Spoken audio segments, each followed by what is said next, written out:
the prosperity and the well-being of a woman in Malaysia, is that entirely up to the gender of the MP or gender politician? Because we've seen cases before where women MPs and women politicians have let down women. One very good example is Empower fights for, is very loud against child marriage.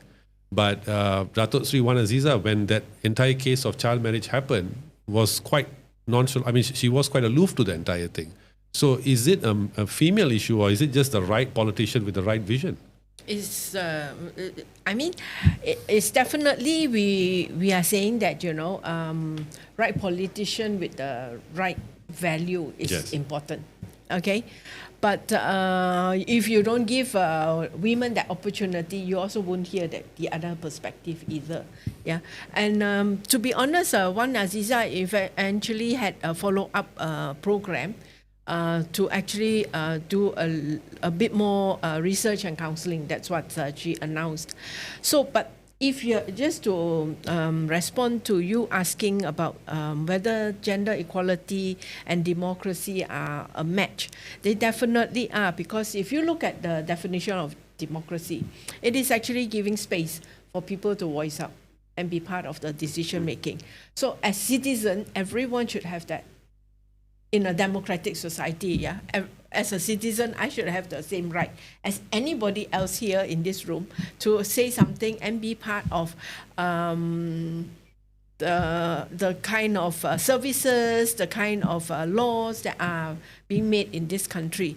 And even our Prime Minister has said that, we don't exclude people. Yeah, the policies and laws are needs-based.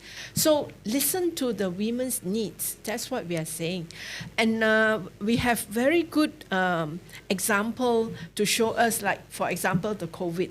The COVID, if not for the women and some of the women MPs raising about how women suffer more during the COVID, there will not be any efforts to actually address that situation, where there was a survey that showed that when everyone is in the family, women had to do most of the chores, from looking after the husband to the children to the elderly who are staying with them, the extended family, to looking for the income, to cooking, to everything, and also taking the violence from the husbands.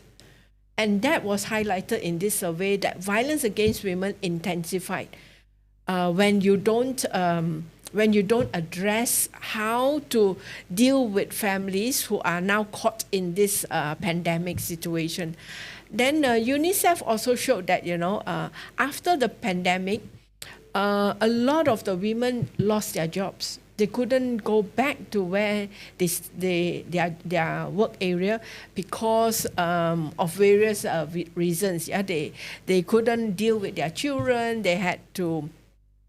The company has closed down, or the company has moved on. So that kind of situation is what we call, issues that are very close to women. But it has to be voiced out at the top level of the decision making. And if we don't have enough the critical mass in the parliament, and it also can include the men, yeah, and have enough MPs to actually voice out this, then that part of poverty and the burden of women will never be heard. So I think that, in building a democratic society, we have to hear everybody, yeah, and not say that, because you are different, or you have, you can't do so much as the men, you actually discriminate half of the population. That cannot happen anymore, see.